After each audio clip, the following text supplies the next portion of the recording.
Bueno, pues arratsaldean, ongi etorria guztiak. Eta, bueno, nik heldu gaur. Pentsatu genuen 17ko greba eguna dugula konbokatuta eta igual horren harira buelta bat eman aldiogu gaiari, gutxieneko lanbiden arteko gutxieneko soldatari eta bide batez pues, gure artean pentsiodun bat edo beste dagoen ez ere pues, pentsioen asuntua tratatzea. Jakinda gorrotoen diskurtsoen artean badagola ere gazteen eta adinekoen arteko interesa kontra jartzia edo aulako diskurtsoak. Así que, pues Mikel arituko da lehen gutxieneko soldatari buruz, eta gero pentsioak eta pentsioak direla.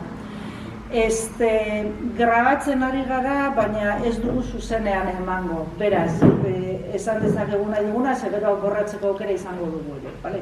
Así que, ya aquí nos vamos, y ya está. Vale, arratsaldean.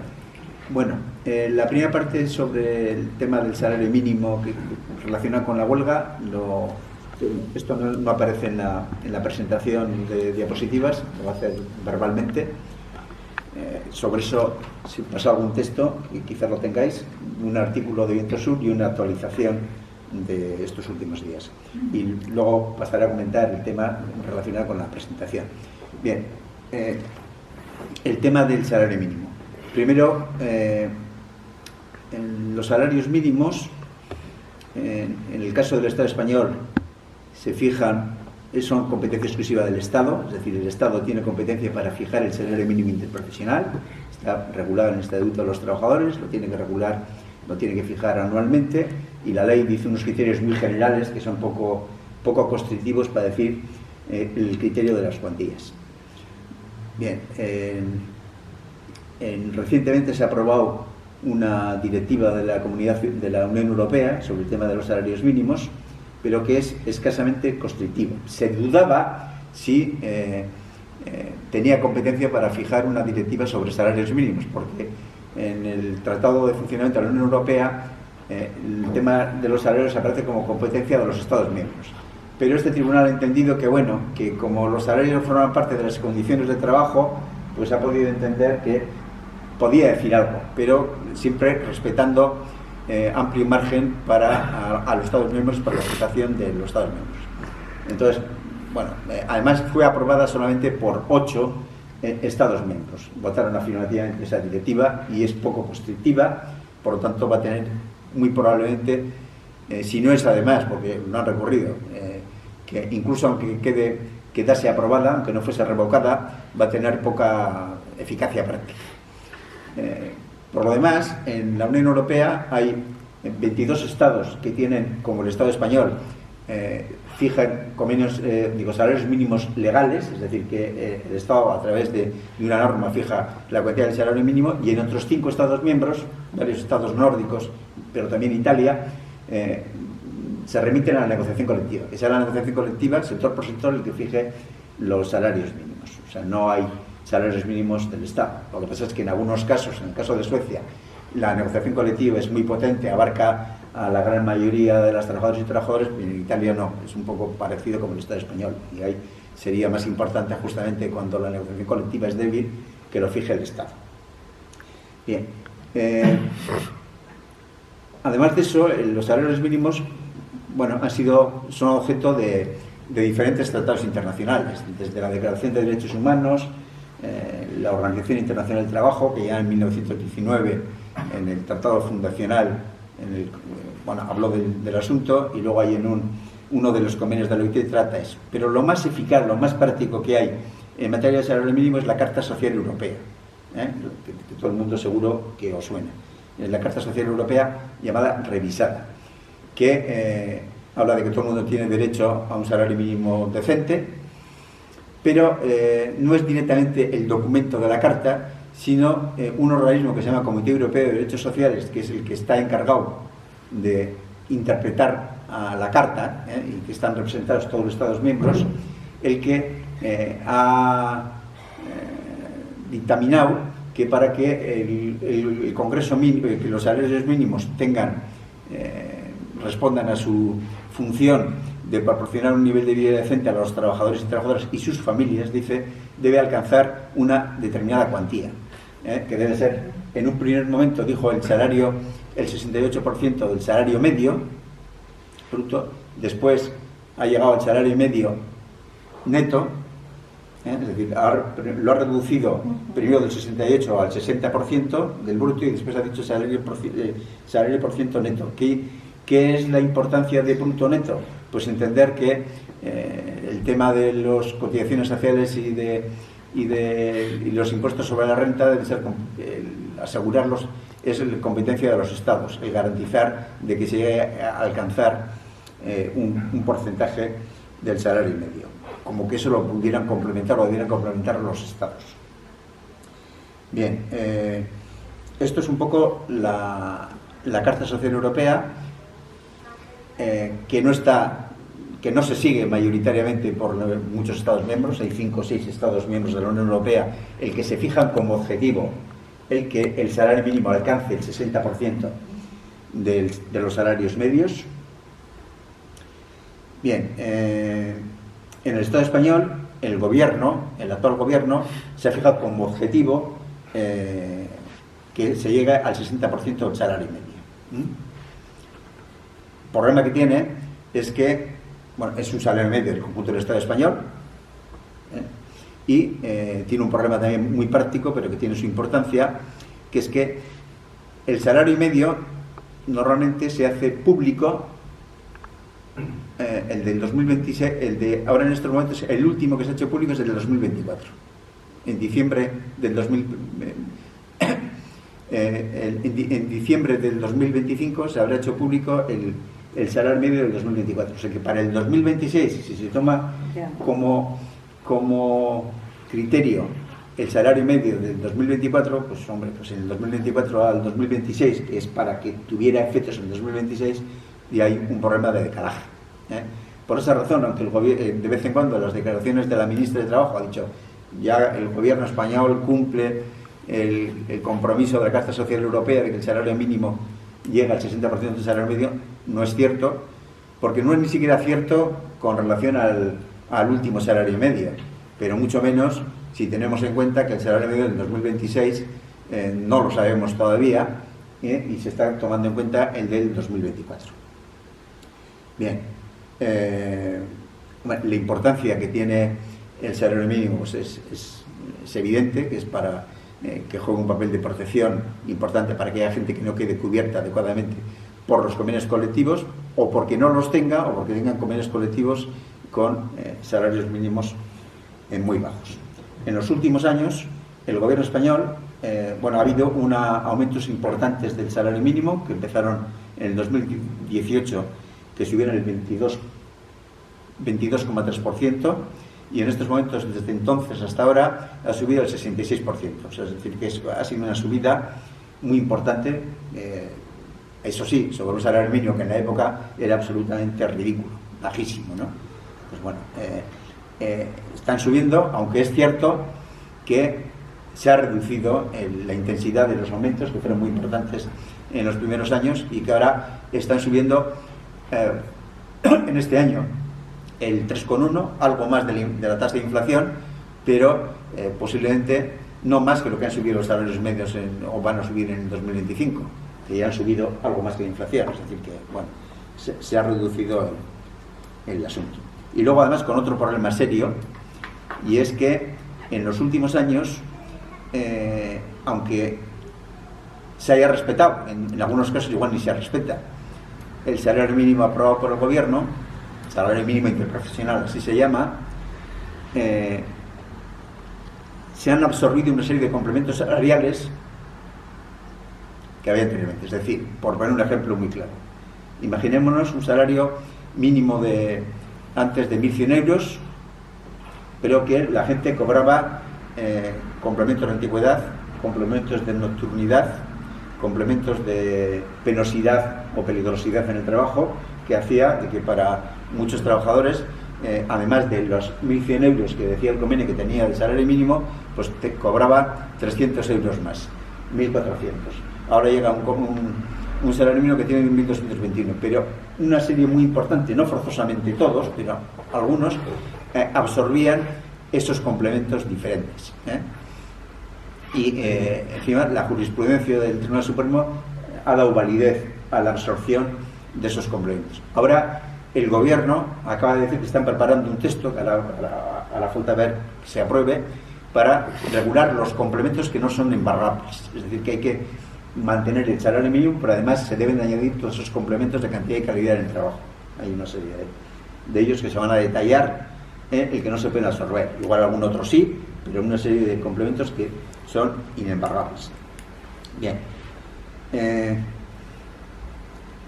¿por qué se convoca y cuáles son las razones de la huelga del día 17? Bueno, la mayoría sindical vasca, inicialmente primero el AILAB y después se sumaron, inicialmente no para la huelga, pero sí para otras iniciativas, SK, que a la huelga ha hecho un llamamiento un poco especial, no aparece en la convocatoria conjunta, pero sí aparece también el STE, ILAS, ILU y Echal. Bien, entonces el AILAB se pusieron de acuerdo en utilizar una doble vía. Una vía a través de una iniciativa legislativa popular. La segunda comentaré luego. Esta vía de la ILP consistía en pedir al Parlamento Vasco y al Parlamento de Navarra que solicitasen al Parlamento Español una modificación del Estatuto de los Trabajadores para que las comunidades autónomas que lo quisieran, no se pedía solo para la vasca y para la navarra, sino que se decía de forma genérica, que las comunidades autónomas que lo quisieran pudieran tener la competencia de fijar el salario mínimo aplicable a cada comunidad autónoma. Inicialmente, en esa propuesta, que luego han rectificado en algunos escritos y declaraciones públicas, no ponían límite. Es decir, teóricamente pudiera ser que una comunidad autónoma, imaginemos la comunidad autónoma de Extremadura en manos de la señora Guardiola o de otras, diga, bueno, el salario mínimo, si podemos fijar nosotros el salario mínimo, pues el estatal es demasiado alto y voy a poner un salario mínimo más bajo porque aquí hay muchas pequeñas empresas, en fin, que no tienen capacidad, etcétera. Todo el argumento muy típico de que los salarios mínimos impiden el empleo y destruyen el empleo. Bueno, entonces no se fijó eso inicialmente, después hubiera podido en la tramitación parlamentaria, pero ¿qué pasa? Que no ha habido tramitación parlamentaria porque el Parlamento Vasco votó en contra de la admisión a trámite para hacer esa propuesta, ni siquiera la admisión a trámite, porque se podían decir, bueno, vamos a admitirlo a trámite, a una discusión de la correspondiente comisión parlamentaria para hacer modificaciones o cambios, etcétera, etcétera, sino que simplemente lo mismo que hicieron con la ILP del movimiento pensionista, no la admitieron a trámite. Bueno, hay un trámite inicial que es para recoger firmas, eso sí, te lo permiten que recojas todas las firmas, que dediques muchos esfuerzos y que dediques hasta esfuerzo económico, que teóricamente te lo van a reembolsar hasta una determinada cuantía, pero si luego no te admiten a trámite de discusión parlamentaria, encima no lo pagan, por lo cual ya me parece el colmo. O sea, te admiten la admisión a trámite, te gastas, aparte de muchas horas, dedicación de horas tremendas y tal, pero bueno, se puede decir que forma parte de la tarea militante, pero aparte de eso, luego no han querido admitir la trámite. Realmente, y hoy, a pesar de que hubo una modificación de una ley en el 2016 que regulaba las ILPs, que decían que había que fomentar la participación popular en la discusión de la actividad parlamentaria legislativa, ¿no? Pues imagínate lo que han hecho. O sea, dos, además, con una enorme cantidad de firmas, la del movimiento pensionista 145.142, esa me la sé muy de memoria, y la del movimiento sindical 138.400 y pico, me parece. Bien, o sea, eso ha quedado. El Parlamento de Navarra no lo quiso ni admitir a trámite para las firmas, entonces ha quedado han acordado con algunos partidos de representación parlamentaria que lo pidan en el Parlamento Español. También el movimiento sindical vasco ha tenido reuniones con partidos del Parlamento Español, pedirles que, aunque no haya habido ILP, que lo propongan, que tomen ellos la iniciativa. Yo creo que las posibilidades, francamente, son nulas, porque con los que les han dicho que sí, pues son los partidos de la izquierda parlamentaria. Yo no creo que ni el PSOE quiera, porque además encima no es, lo más probable es que ni comisiones y UGT estén por la labor. Bueno, entonces esa había quedado de momento tapada, cerrada, parada. La otra vía era la vía de, y es la que está abierta todavía, es la vía de la negociación colectiva interprofesional, que lo permite, que permite el Estatuto de los Trabajadores, que mediante un acuerdo interprofesional, un convenio interprofesional de los sindicatos y las organizaciones patronales más representativas, pueden acordar sobre una serie de materias, entre ellas también sobre salarios. Y al amparo de esa norma se podría negociar con Confebask el acordar un salario mínimo interprofesional en el ámbito de la Comunidad Autónoma Vasca, y en Navarra tendría que ser de forma separada de la Comunidad Foral Navarra.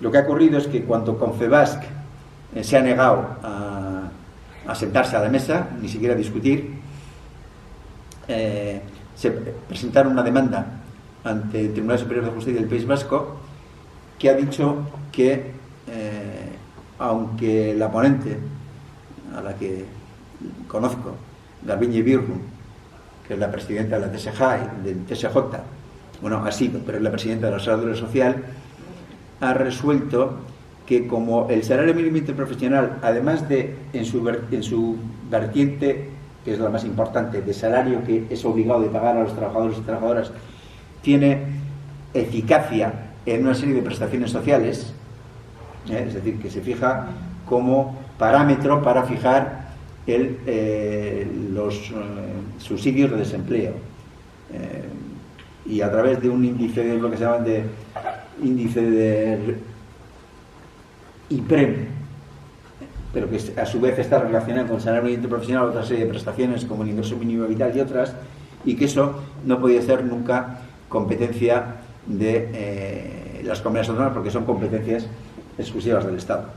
En fin, los sindicatos lo han recurrido, porque han dicho que ellos no pretendían interferir en el ámbito de las prestaciones sociales, esa versión, sino simplemente en la materia salarial, pero ahí está. En todo caso va a tardar mucho, y bueno, alguna opinión de algún, igual ahí no fueron suficientemente, no lo sé, suficientemente precisos en lo que se reclamaba en haber delimitado que era salario en sentido estricto y no otra cosa. Pero bueno, el caso es que ha quedado, y una sentencia posible pues va a tardar mucho tiempo en el Tribunal Supremo, y si no hay acuerdo lo llevará a la Constitucional. Yo creo que vale. Ahora, eso no impide a que si Confebask se viera obligado a través de movilizaciones sociales de esta huelga general y de otras movilizaciones sociales a firmar un acuerdo por lo que se reclama, sería posible. Bueno, ¿qué es lo que se reclama? Se reclama, bueno, perdón, no había dicho otra cosa. El gobierno vasco encargó un informe sobre el salario mínimo, pero que lo pretendía en salarios mínimos de negociación colectiva, pero sector por sector, convenios colectivos donde hubiera convenios colectivos, o sea, un salario mínimo de negociación colectiva, y lo fijó en unos parámetros que iban entre 1.200 y pico y 1.315 euros. Me dejaba fuera a una parte importante de trabajadores y trabajadoras sin convenio, por ejemplo, las trabajadoras de hogar que no tienen convenio colectivo, y al que además un tribunal en otra sentencia anterior ha dicho que como no hay patronal, no hay patronal para firmar un convenio colectivo entre trabajadores de hogar, no tienen convenio colectivo.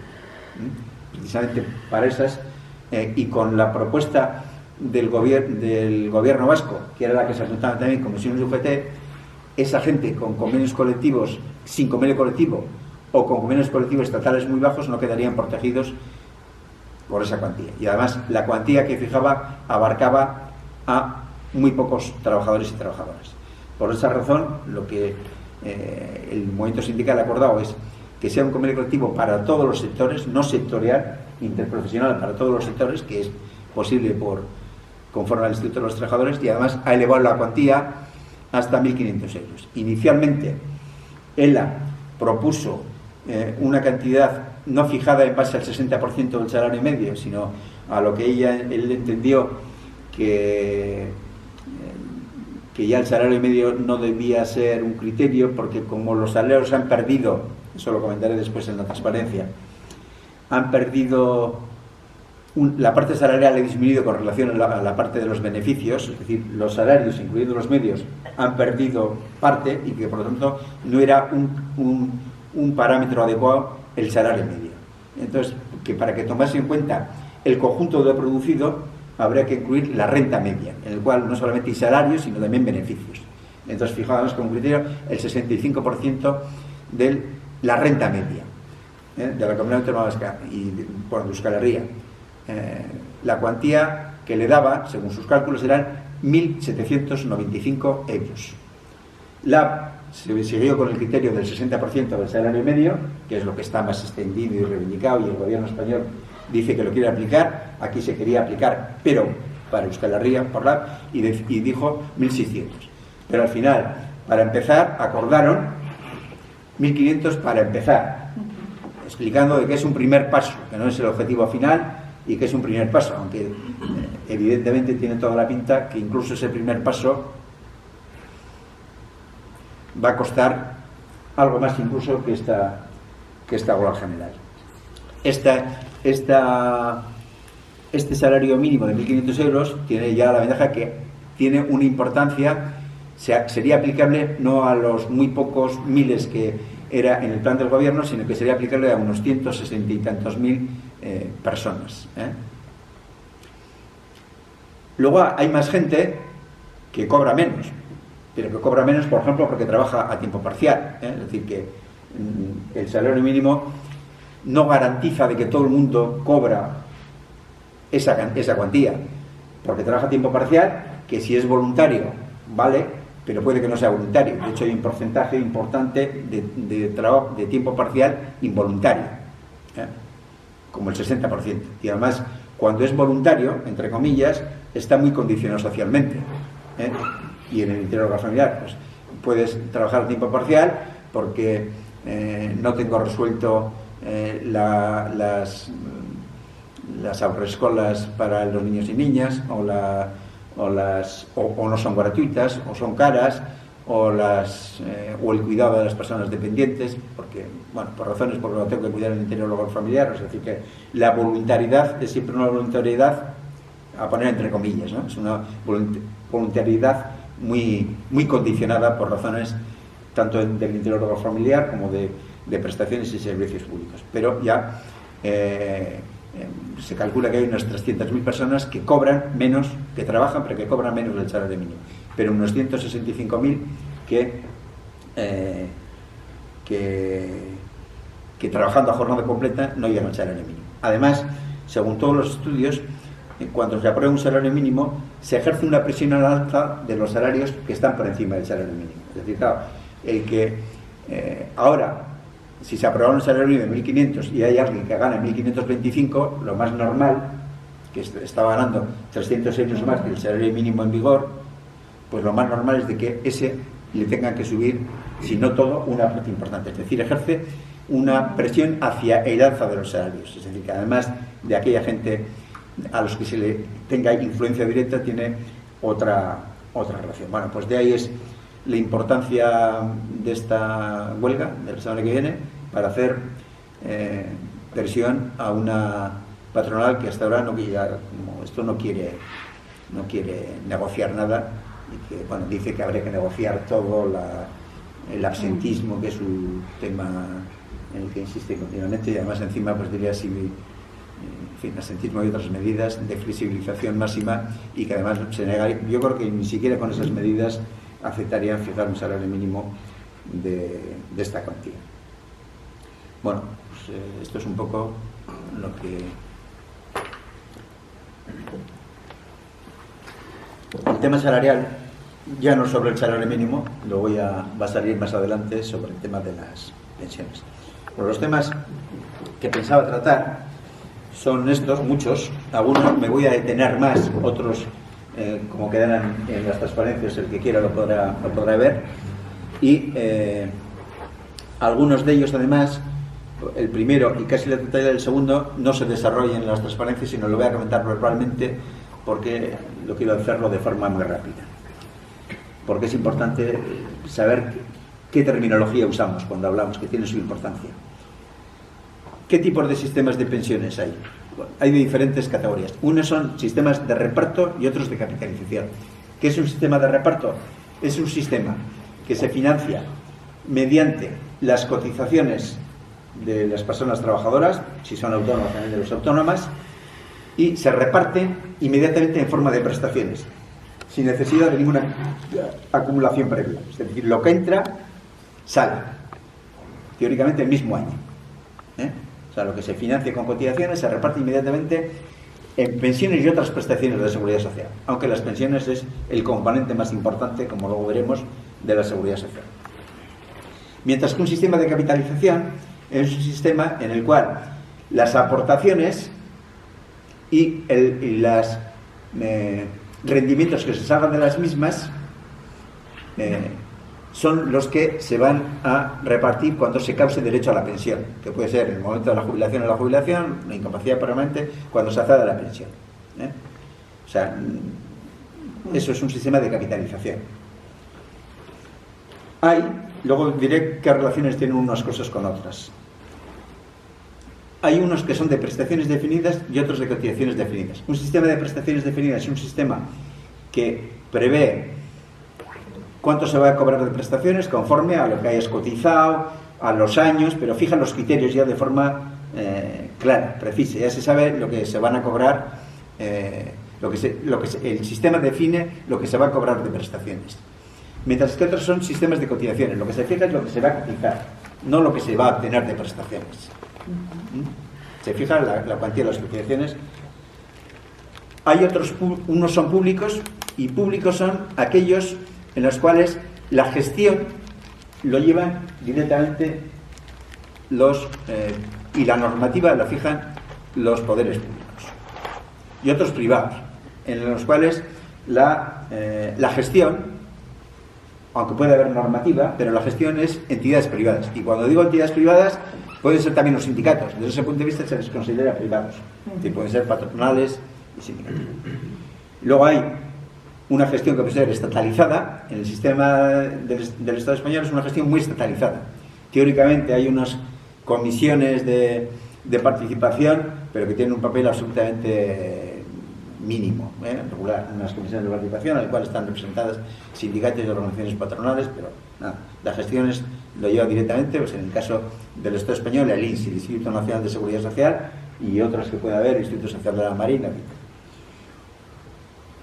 Otro, privada, entendiendo privada, pues puede ser, como puede pasar en entidades privadas de gestión dedicadas a ello, o sindical. En algunos casos, por ejemplo, en el Estado francés, tras la Segunda Guerra Mundial, había una gestión mayoritariamente sindical, es decir, que respondía a la lógica, es decir, bueno, si estos son cotizaciones que las pague quien las pague, son por cuenta de los trabajadores, una contrapartida del trabajo, de alguna forma debemos ser los sindicatos, o deben ser los sindicatos que lo gestionen. Y bueno, no se llevó a rajatabla, pero había una participación, creo recordar, de 2/3 de gestión, de participación en la gestión sindical. Después, bueno, se ha vuelto a una gestión ya más estatalizada. Bien, normalmente los sistemas de reparto son de prestaciones definidas y públicos, y de gestión ahora mayoritariamente estatalizada. Los sistemas de capitalización suelen ser prácticamente todos de cotizaciones definidas, es decir, tú vas a obtener lo que se haya aportado por ti y los rendimientos que haya producido esas aportaciones, tanto en planes de pensiones individuales como de empleo o basados en una unión colectiva. Pero también curiosamente hay un caso de un sistema privado, un sistema privado que es de reparto y que sin embargo es un sistema importante, y es en el Estado francés, en Francia. Hay, como las pensiones públicas inicialmente abarcaban una parte importante, o sea, una cuantía relativamente baja, y en el año 72 se fijaron por vía de negociación colectiva, que luego se extendió a todos y todas los trabajadores y trabajadoras, dos, se llaman AGIRC y ARCO, con AGIRC, A-G-I-R-C, A-R-R-C-O, que unos abarcan al personal directivo, cuadros, etcétera, y otros al conjunto de los trabajadores y trabajadoras del montón, para entendernos, y que se gestionan por reparto, es decir, que con cotizaciones que realizan las empresas y que a través de convenios colectivos que se renovan cada 5 años, eso se reparte, no son en capitalización, se reparten en materia de prestaciones. Y tiene su importancia porque esos son, a diferencia de otros privados, funcionan, se aplica la coordinación europea para cobrar pensiones en un sitio y en otro, etcétera. Mientras que las pensiones por capitalización, aunque lo han intentado, es muy difícil de que cuando tú te traslades de un estado a otro puedas seguir con el plan de pensiones privado que tenías antes. Bien, muy rápido. La Unión Europea no tiene competencias directas en materia de seguridad social, sino solamente coordinar los sistemas estatales de pensiones para que cuando trabajas en un sitio diferente, etcétera, etcétera. Pero, aunque no tenga competencias directas en materia de pensiones, tiene competencias indirectas.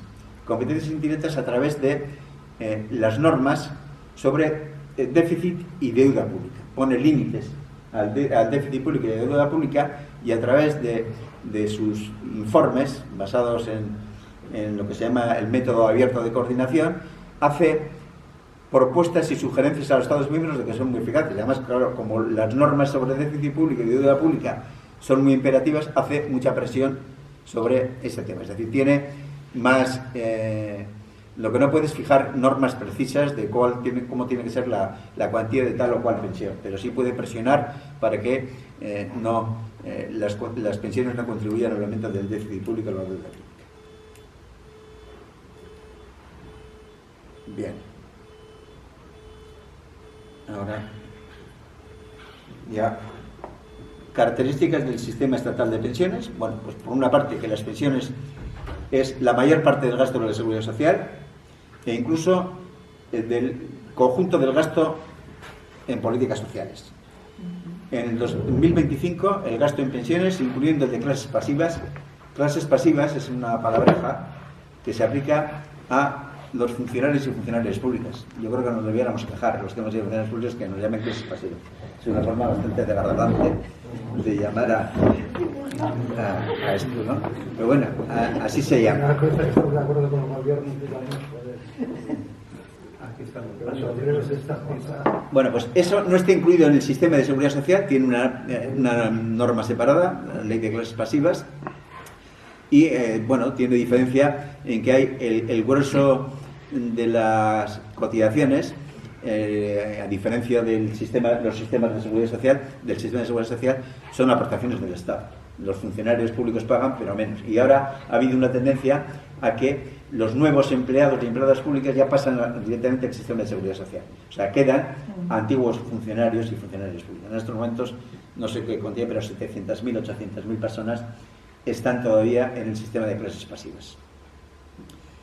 Bien, el total de gasto en pensiones contributivas, todas, es decir, tanto las del sistema de seguridad social, que a su vez está dividido en muchos regímenes. El régimen general, que es el más importante, pero también el de autónomos, de agrarios, mineros, del mar, etcétera, más las de clases pasivas, el gasto fue de 215.000 y pico millones de euros en el 2025, que supone cerca del 90% de la totalidad del gasto de prestaciones contributivas, que no son pensiones. Por ejemplo, después de las pensiones, la siguiente partida más importante es la incapacidad temporal, lo que se llaman las bajas, que además está aumentando con gran preocupación de la patronal, que dice que está aumentando de forma enorme esto. Y supone aproximadamente también el 36% de las obligaciones de los planes generales del Estado, que incluyen, además de la seguridad social, el Estado, los organismos autónomos y los entes públicos. Bien, pensiones. ¿Cuántos hay en el Estado español? Unos 10,4 millones de pensiones contributivas, que no es el mismo que el número de pensionistas. Hay un número de pensionistas aproximadamente 1 millón menor. ¿Por qué? Porque hay aproximadamente un 10% de pensionistas que cobran 2 o más pensiones, puede ser incluso más. Lo más frecuente que sea una pensión de jubilación o de incapacidad permanente y una de viudedad. Pero puede ser también de alguien que de una misma persona, por algunas reglas, cobra 2 pensiones, una de un régimen y otra de otra. Igual cobra menos, pero cobra porque ha cotizado, bueno, reglas que no vienen a cuento, pero puede cobrar 2 o más pensiones. Si es jubilación y viudedad, normalmente sí es mayor. Y algunos cobran una pensión de seguridad social y otra externa. De pensiones no contributivas, que son aquellas que perciben gente que, no percibiendo una pensión contributiva, además tiene muy pocos ingresos. Hace falta las dos cosas, es decir, no percibir una pensión contributiva y tener muy pocos ingresos, ser pobre de necesidad, o sea, muy fuerte. Pues esos unos 452.000 pensiones, que se mantiene bastante estable. Quiere decir esto, que hay mucha gente que no cobra ni una ni otra. No cobra pensión contributiva porque no reúne los requisitos exigidos de cotización, de tiempo cotizado, etcétera, etcétera, y otros de estar en alta, etcétera, tal, pero que no cobra la pensión no contributiva porque sus ingresos, que además se toman en cuenta los de la unidad de convivencia, sobrepasan el mínimo en que se fija. Entonces no cobran ni una ni otra. Bien, algunos datos de Euskal Herria por tramos de cuantía. Las de arriba es de la Comunidad Autónoma Vasca, la de abajo es de Navarra, que cobran pensiones inferiores al salario, y estos son datos de febrero de este año, del 1 de febrero, son datos absolutamente actuales. Una cuantía inferior al salario mínimo interprofesional, en total 152.000 personas, 103.000 mujeres, 48.000 y pico hombres. Pensiones intermedias, es decir, entre el salario mínimo y la pensión máxima, 326.000 y pico de ambos sexos, de los cuales 129.000, casi 130.000 mujeres, 196.000 hombres. Bueno, como lo podéis ver, no me paro. Y abajo, en Navarra. Hay una cosa a comentar. ¿Por qué se pone pensión máxima o superior? Porque si dice ya es máxima, lo máxima por definición es lo máximo, ¿no? Pues porque ahora, lo veremos después en alguna transparencia, hay posibilidad, es decir, se fija una pensión máxima, pero en algunas circunstancias se permite sobrepasar la pensión máxima. ¿Cuándo? Lo más importante. Antes era solo las víctimas del llamado terrorismo, las víctimas del terrorismo, esas podían sobrepasar la pensión máxima que cobraban el resto de las personas. Ahora también, por seguir trabajando y cotizando después de la edad ordinaria de jubilación.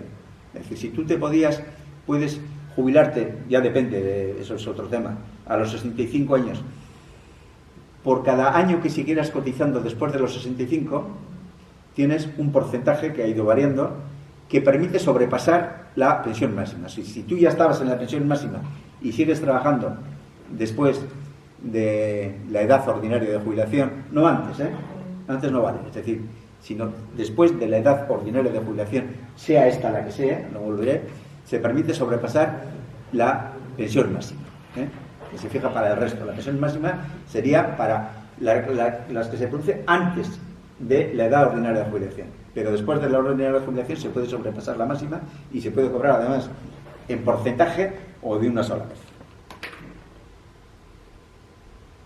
Bien, ¿qué ha pasado con las medias de las pensiones nuevas? ¿Y qué es esto de nuevas? Pues nuevas son las que se producen cada año. Y esto es importante porque muy a menudo en la prensa, cuando insiste mucho de que las pensiones están aumentando un montón cada año, mezcla las pensiones nuevas con las pensiones ya causadas, que pueden tener un año, 2, 3, 4 o 20 años. Si alguien se jubiló a los 65 años y tenía 90 o 95, pues va a estar cobrando mucho tiempo. Entonces, las pensiones iniciales, que son las que te permiten dar una idea de cómo está evolucionando el sistema, tanto por razones salariales como por las reglas, en algunos años han caído y en otras han aumentado menos que la inflación. Ahí dan los años en los cuales no luego ya se podía ver por qué en algún año ha crecido más. Pues pueden ser por razones muy variadas, porque en ese momento haya habido un mayor aumento salarial como consecuencia de una mayor inflación, salarios se han fijado a nivel de inflación por razones muy variadas.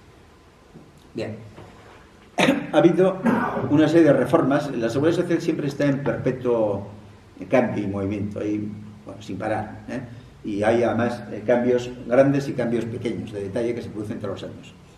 Aquí apunto algunas de las importantes de los últimos años. Y a una de las reformas que causó un corte importante, recortes muy importantes de las pensiones, fue la del 2011, bajo el gobierno de Rodríguez Zapatero, pero tras él, cuando Rodríguez Zapatero de alguna forma cubrió o se hizo obediente a las órdenes de la Comisión Europea en el contexto de la crisis de 2008-2011 de pegar recortes muy fuertes, porque pegó recortes muy fuertes a las pensiones, y algunas de las cuales se mantienen, otras, ya lo veremos, se han arreglado, se han modificado, al menos parcialmente.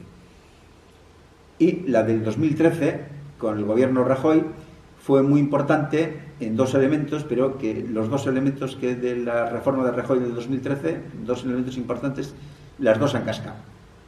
Uno era la revalorización de las pensiones conforme a un índice automático basado en ingresos y gastos del sistema, una fórmula muy complicada, pero que en la práctica iba a dar el 0,25% de aumento todos los años. Algunos estudios decían que eso nos iba a mover en 30 a 40 años, o sea que hubiéramos tenido asegurado que las pensiones iban a revalorizar el 0,25%. Bueno, esta fue uno de los elementos importantes que explicaron el surgimiento de las movilizaciones del movimiento pensionista, que empiezan en esa época, porque ya antes, durante varios años se habían aplicado esa renovación automática. Es cierto que en un contexto de inflaciones no muy altas, pero que si hubiera aumentado la inflación más alta, hubiera conducido a pérdidas muy importantes del poder adquisitivo. Y el otro fue el factor de sostenibilidad, que iba a reducir las pensiones iniciales, solamente las iniciales, y además solamente las pensiones de jubilación, en base a la expectativa de vida. Cuando aumentase la expectativa de vida cada 5 años, se iban a reducir las pensiones iniciales, de forma que teóricamente cobrase lo mismo cada generación en función del tiempo. Es decir, que la generación que iba a vivir 20 años a los 65 años cobrase lo mismo que la que había vivido 18 años. Es decir, que iba a reducir, iba a pagar el aumento de la esperanza de vida, no lo iban a pagar las personas pensionistas. Bien, esto dio lugar a movilizaciones muy importantes, las dos. Inicialmente no se derogaron, pero se atrasaron y al final acabaron más adelante en derogarse.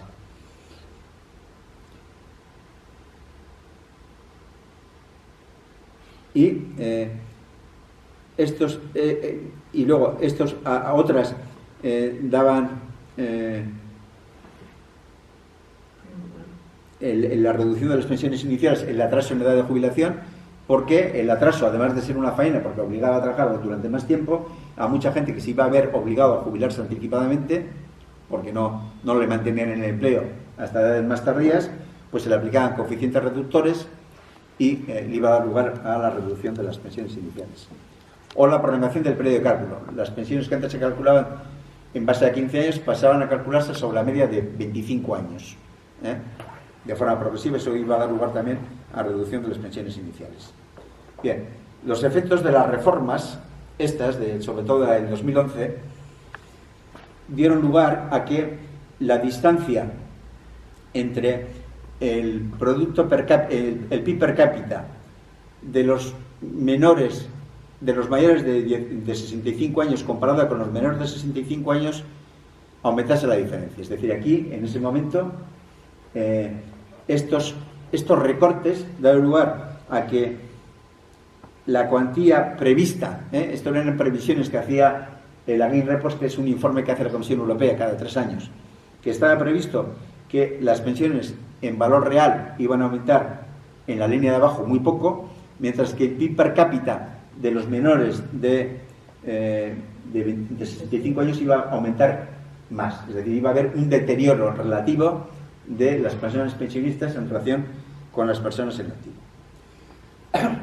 Bien, algunas de las leyes que dieron lugar o que cambiaron estas dos fueron estas, bueno, yo casi la voy a pasar. Esta tiene que ver cuando se cambia la revalorización, se acaba con el 0,25, pero no se vuelve al sistema que se había aplicado anteriormente, al 2013, conforme al cual las pensiones se revalorizaban conforme a la previsión del IPC, en lo que se prevía continuamente el IPC, y luego, al final del año, en función si el IPC había sido mayor del previsto, se compensaba con lo que se llamaba una paguilla. Teóricamente, si la inflación, que fue raro, que alguna vez pasó, fuera inferior a la prevista, teóricamente hubiera habido recorte de las pensiones, pero en las pocas veces que hubo no llegaron a aplicarlo porque pensaron que era meterse en muchos líos. Ahora lo que se ha hecho, se ha cambiado, se mantiene una revalorización teóricamente conforme al IPC, pero aquí ya no es conforme al IPC previsto, sino conforme a la media de la inflación interanual del año anterior. De noviembre. Bueno, esto en algún año, el cambio de una a otra dio lugar a una pérdida que ahora no me voy a explicar. En teoría, hay años que en función de cuánto sea la inflación puede ser más favorable un sistema o es mejor otro. En teoría no habría mucho. Con este tema sí que suele haber un debate en el movimiento pensionista que a veces yo creo que, bueno, pues no es muy claro siempre, que es cuando se dice el IPC real. Dice, no, las pensiones realmente ponen el IPC real. Claro, el IPC es, aparte de que es diferente si previsiones o el IPC real, luego hay otro problema. El IPC es un IPC que se hace conforme a un montón de artículos divididos en una serie de grupos. Entonces, claro, en función de lo que cada sector social e incluso cada persona consuma, pues tendrá mayor o menor eficacia. Lo que sí hay un debate ahora importante, y además eso sí que me parece la pena hacerlo explícito, es que la vivienda está muy poco valorada. O sea, se valora en el IPC los alquileres de vivienda, el precio. Pero el alquiler de vivienda ahora, para el que tiene que alquilar, supone una parte muy importante de sus ingresos, y lo que en la actual ponderación del IPC se le da una ponderación muy baja. Por eso los sindicatos de inquilinas han reclamado un aumento de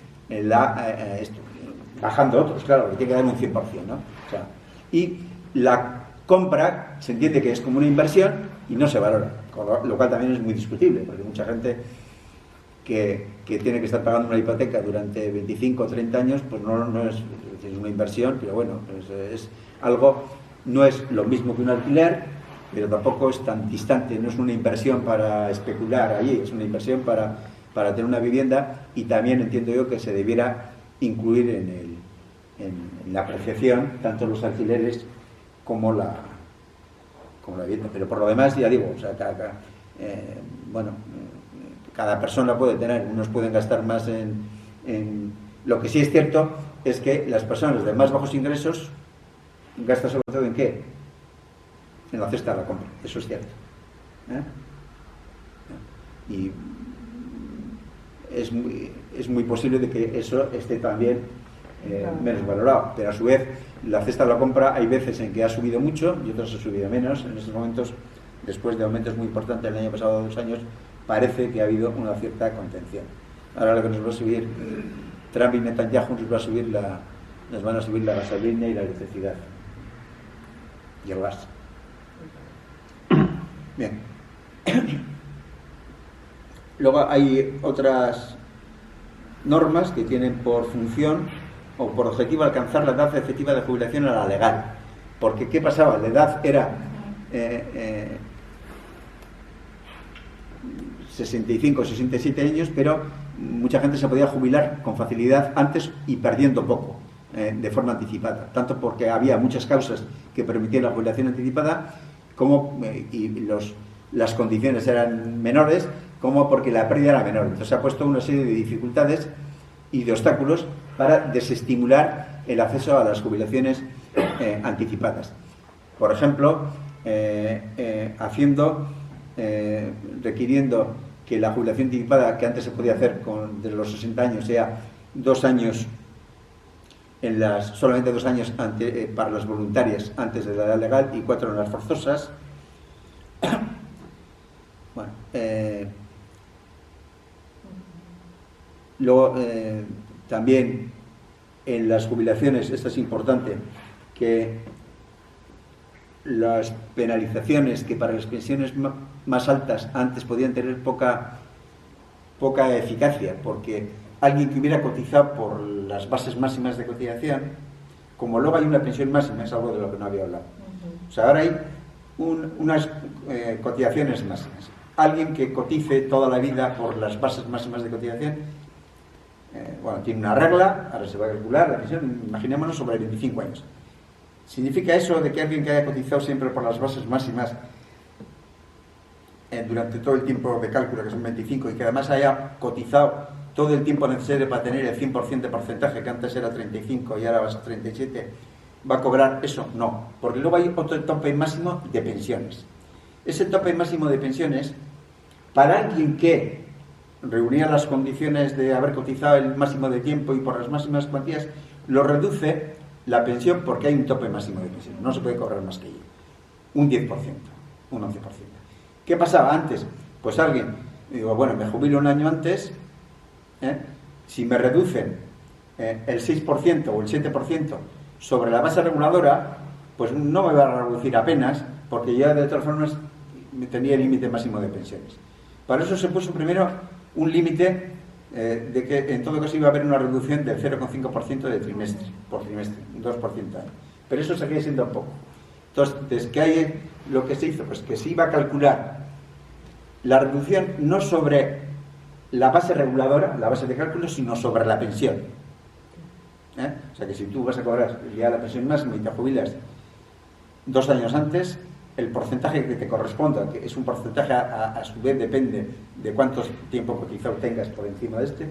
Tú puedes cotizar en 37, pero has podido cotizar 45. Entonces el recorte es un poco menor si has cotizado 44 o 45 años. Bien, pero si te aplican ese 7% sobre la pensión, ahí la reducción pasa a ser importante. Ha habido bastante lío en los últimos estos meses, porque el gobierno dijo que lo iba a hacer de forma progresiva hasta el año, este paso de la base reguladora de la pensión para el año 33, y lo ha querido poner en práctica ya, y ha habido lío y se han vuelto para atrás, parece. O sea que lo van a hacer también de forma progresiva. Bien, y esto aumenta el estímulo para la permanencia en actividad. Esto es lo que comentaba antes, es decir, porcentajes del 4% y que permite sobrepasar la base máxima. Y que ahora además se pueden hacer incluso por semestre.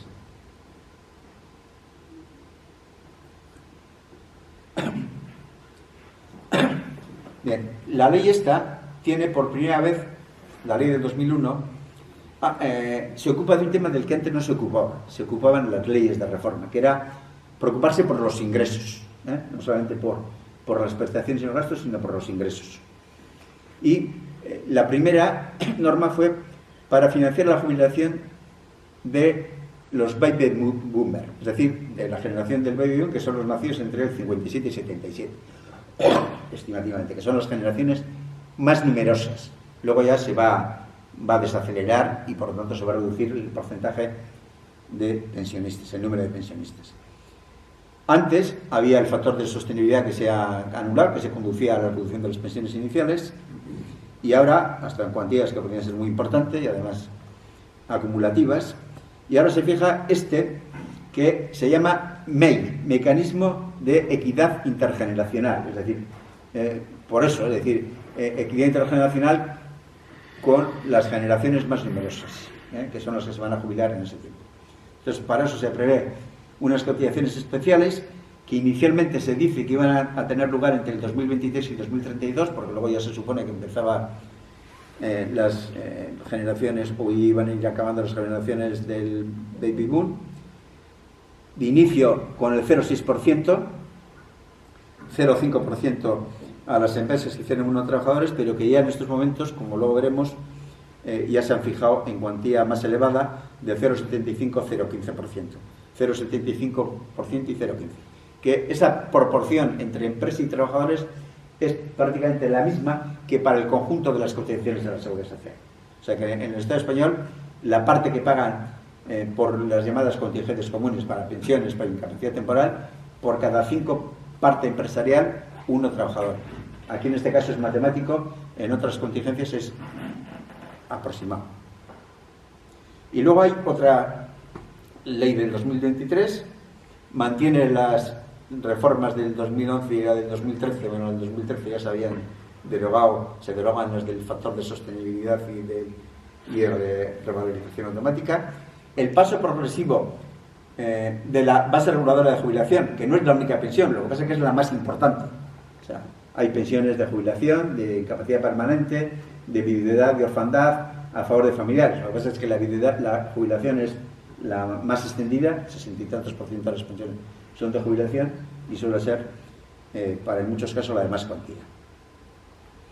Entonces, la pensión de jubilación, que antes había pasado ya a 25 años, ahora se pasa a 29, con 2 años anulables, es decir, en vez de ser los 29, que automáticamente las 2 que sean peores en valor anualizado, en valor actualizado, porque no es que tomen lo que habías cotizado hace 25 años, sino que se actualizan conforme al IPC desde cada uno de los meses, además, en relación no con el mes de la jubilación, sino con el mes 25 anterior a la jubilación. Los 2 últimos siempre no se actualizan. Ahora se amplían a 29 años, aunque también es muy progresivo, que va a tener eficacia en el 2041. Y luego, aparte de algún otro detalle, la medida importante que toma es también el aumento de las pensiones mínimas. ¿Qué había pasado con las pensiones mínimas? Es que mientras los salarios mínimos que antes he comentado han subido de forma muy importante a partir del año 2018, las pensiones mínimas han tenido, salvo alguna pequeña excepción, han subido lo mismo que el resto de las pensiones. Con lo cual, la distancia entre el salario mínimo y la pensión mínima, que en los años 2008 o 2012 podía ser el 92%, que la pensión mínima fuera el 92%, se había reducido al 72,7%. Es decir, las pensiones mínimas se habían quedado muy atrás del salario mínimo. Entonces, se ha aprobado un aumento de las pensiones mínimas para el periodo 2024-2027, pero que toma como referencia no lo que reclama el movimiento pensionista de relacionarlo con el salario mínimo, sino relacionarlo con lo que se llama con el umbral de la pobreza. Y el umbral de la pobreza han definido el 60% de la renta mediana. Esto es lo que está dando lugar a que cada año las pensiones mínimas, a partir del 2024, están subiendo bastante más, en algunos casos, que la subida general de las pensiones, que es el IPC, calculado, como he dicho, a la interanual. Pero eso acabaría en el 2027. El problema también aquí se va a producir algo. Si en el 2027 la renta mediana no está calculado y toman en cuenta la renta mediana última publicada, pues habrá un problema, con lo cual habrá que hacer un seguimiento de que en el 2027 se tome en cuenta una previsión o que después se revalorice posteriormente. ¿Es un aumento? Bueno, no voy a decir que cuando se cobra muy poco cualquier aumento es pero va a estar muy alejado del salario mínimo, y más aún en Euskal Herria. Luego comentaré qué remedios, entre comillas, habría en Euskal Herria. Bueno, esta ley del 2003 toma medidas financieras. Por una parte, mantiene el MEI, el Mecanismo de Crecimiento Intergeneracional, pero además lo prolonga hasta el 2050. Lo que iba a ser inicialmente la previsión hasta el 2032, ahí dice el MEI se va a mantener hasta el 2050 y irá aumentando las cuantías. En estos momentos le decíamos 0,75-0,15. También aumenta la base máxima de cotización. La base máxima es por lo que se puede cotizar como mucho, aunque alguien gane mucho más dinero. Algunos cálculos que hice yo hace unos años, habría 1.200.000 personas en el Estado español, medidos conforme a unos datos fiscales, que cobraban por encima de la base máxima de cotización, lo cual significaba que dejaban una parte de su salario sin cotizar, y más de 100.000 personas en la Comunidad Autónoma Vasca, que quedaban sin cotizar. Las bases máximas estaban subiendo simplemente lo mismo, normalmente conforme a la inflación, y bueno, pues dejaba muchas cantidades sin cotizar. Entonces, esta ley, ¿qué hace? Que de cara hasta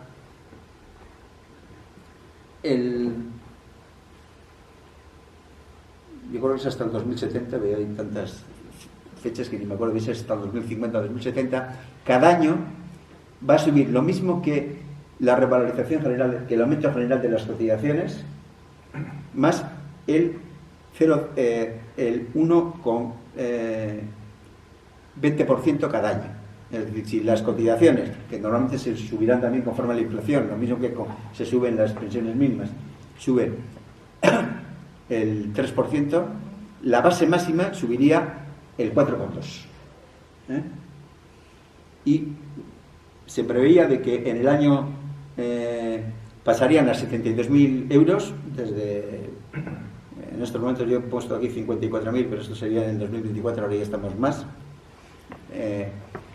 a 72.000 en términos reales, en términos actuales, pero sería menos que una serie de estados de la Unión Europea que tienen bases máximas superiores, o incluso algunos muy superiores en la actualidad. Es decir, que incluso con este aumento va a dejar muchas cantidades importantes de dinero sin cotizar.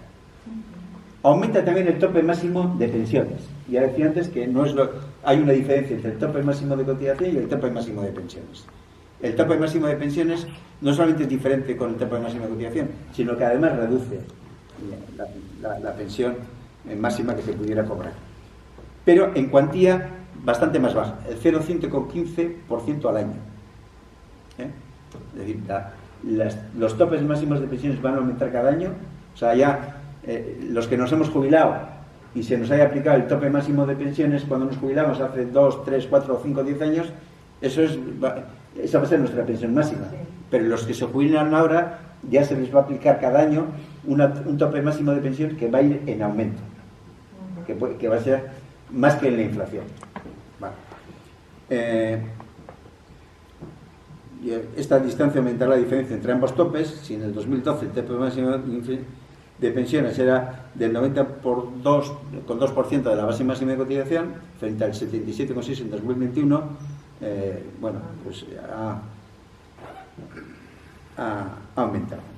Y también tiene un problema que sería, esto es un poco ligado con la discusión que tuvimos el otro día con Chema Mendívil, es si el tope máximo de pensiones, que yo creo que está bien, que es una medida redistributiva, de la misma forma que hay pensiones mínimas, es lógico que haya también pensiones máximas que reduzcan incluso a las reglas comunes de las pensiones. Otra cosa es de que siempre, bueno, hay como en este tema, es una cuestión de equilibrio. También hay gente más que dice que lo fundamental de los temas redistributivos no debe ser de las pensiones, sino de la fiscalidad, que toma en cuenta una serie de elementos de características personales, de gastos, de cuidado de personas dependientes, de hijos, hijas, etcétera, etcétera. Es decir, que hay una serie de desgravaciones fiscales en función de una serie de cuestiones y tal, ¿no? Entonces yo creo que también es lógico que haya una topes máximos de pensiones. Otra cosa es que es un tema que debe ser sujeto del debate político-democrático, cuál es el alcance de ese nivel de redistribución. Bueno, luego además del MEI y del tope máximo de pensiones hay otra nueva, que es la cotización adicional de solidaridad a partir del 2025, que estén sobre los salarios por encima de la base máxima, que en estos momentos es de 5.101 mes. 100.000, ahora hay que tener en cuenta que las cotizaciones se hacen en 12 meses, porque las partes proporcionales de pagas se pagan prorrateadas cada mes. O sea que la base máxima anual sería 5.101 por 12, o sea, aproximadamente 61.000, no los 54.000 que yo decía aquí, que fue el comienzo, sería esa cuantía. Bien, entonces hay esa cotización que se hace en 3 tramos. Esta es no está hecho para... No tiene que ver como la del tope máximo de pensiones, que ejerce un papel en las pensiones, aunque sea de cuantía más baja que la subida de las cotizaciones. Esto es simplemente recaudatorio y bueno, está en 3 tramos en función de la cuantía de ello, y está sobre el exceso entre el 1,15% y el 1,46%, y que además va a ir aumentando gradualmente la carga para salarios altos y progresivos, y se distribuye entre empresas y trabajadores en la misma proporción que el MEI, en la proporción 5:1. Bueno, llevo ya 1 hora, pues bueno, entonces más rápido. Como sabéis, la edad legal de jubilación se pasó ya a los 67 años, se han puesto bueno, esto ya lo he dicho antes, así que lo que ha ido pasando es que la edad efectiva de jubilación, la real, ha ido aumentando como consecuencia de todas estas medidas. Está en estos momentos por encima ya de los 65 años, y también una cosa interesante es de que en estos momentos está empezando a ser más alta entre las mujeres que entre los hombres. ¿Por qué? Porque las mujeres tienen más dificultades para jubilarse anticipadamente. La jubilación anticipada está condicionada a tiempos más altos de cotización, y bueno, en la medida que no se tengan, y también puede pasar que cuando ya tienes una pensión, vas a tener una pensión más baja por menos tiempo cotizado y por menos salario, tienes más presión para mantenerte trabajando para tener una pensión mínimamente decente. Si tú tienes una pensión más alta, pues igual tienes menos problema, ¿no? Bueno, aunque de eso hay de todo, ¿no? O sea, como en botica, ¿no? Hay gente que se jubila rápidamente en cuanto pueda, aunque pierda, y hay otra gente pues que aunque tenga ya una pensión alta, pues quiere seguir trabajando más adelante para... Igual también depende pues de la penosidad del trabajo, del que el trabajo sea gratificante, de que tengas menos jefes o jefas, sobre todo jefes que te incordien, etc. Bien, en los últimos años una cosa interesante es de que, aunque ha habido una desaceleración en la cuantía de las pensiones, no solamente caída, sino incluso desaceleración, está siendo mayor en el caso de los hombres debido a una pequeña reducción de la brecha de género en las nuevas generaciones que acceden, por el aumento de la duración de la vida laboral de las mujeres, sigue habiendo diferencia, pero cada vez es menor, y por la reducción lenta, pero reducción de la brecha de género. Se ha incrementado entre los últimos 10 años en 8 puntos más que la de los hombres. ¿Cómo se mide un sistema de pensiones? Se mide a través, y ahora llego casi a lo que es más, se mide a través de la tasa de reemplazo, que es el cociente, no por la cuantía máxima, sino la cociente entre la pensión de entrada y el último salario percibido. Oscila entre, en el Estado español, en el 75%, algo más en estos momentos. Depende de la duración de la actividad laboral y de la duración de la jornada. Bueno, hay unas pensiones que pueden tener más, dependiendo mayores, depende de la cuantía, mayor o menor tasa de reemplazo. Por ejemplo, las pensiones altas tienen menos tasa de reemplazo justamente por el papel de la tope máximo de pensión.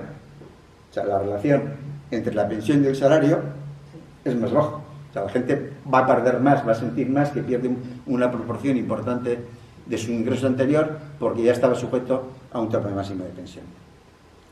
Y luego hay otra tasa que se llama de generosidad, que mide no la relación entre la pensión de entrada, la inicial y el último salario percibido, sino el cociente entre la pensión media, todas las pensiones medias y el salario medio. Según la AIREF, que es la Autoridad Independiente de Responsabilidad Fiscal, que es un organismo que se ha creado hace unos años para controlar todos los ingresos y gastos públicos del Estado, que es un organismo supuestamente consultivo, etcétera, etcétera, independiente del gobierno, pero bueno, ahí está, ahí fue en un momento Escrivá, antes de ser ministro de Hacienda, fue el jefe de la AIREF. Ahora ha habido una mujer que cede la plaza ahora. Pues bien, como producto de las reformas del 2011 y de 2023, va a ir cayendo, prevé, entre un 66% en 2027 hasta el 51% en 2067. Bueno, estas previsiones, como cualquier previsión de estas, están sujetas no son fatales. Si hay, pasado mañana, una medida restrictiva, va a empeorar. La caída va a ser mayor. Si hay una medida que amplía derechos, reduciendo la edad de jubilación, aumentando porcentajes, aumentando las pensiones mínimas, va a aumentar. O sea que esto, cuando se hace una previsión, hace sobre la base de la normativa en ese momento en vigor. Hacen extrapolaciones y cálculos de cuánto daría. Y también conforme a previsiones del aumento de salarios. También.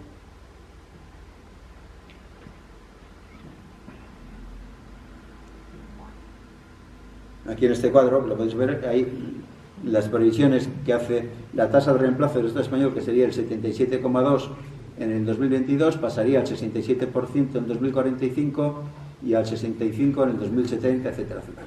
Y luego hace también lo que incluye lo que aportarían las pensiones privadas, pero solamente de algunos estados. Otros, por cuando son cuantía muy baja o no tienen, no. Bien. ¿Qué estructura los ingresos de pensión? ¿A qué van destinados? Bueno, la ley dice que hay una separación financiera según el tipo de prestaciones. Las prestaciones contributivas se deben financiar básicamente mediante cotizaciones sociales, y las que se consideran como no contributivas a efectos de su financiación se dice mediante aportaciones del Estado. Bien, esto que todo el mundo lo suele celebrar, yo lo suelo celebrar menos. ¿Por qué? Porque eso que tenga que aportar el Estado es una forma de quitar peso a las empresas.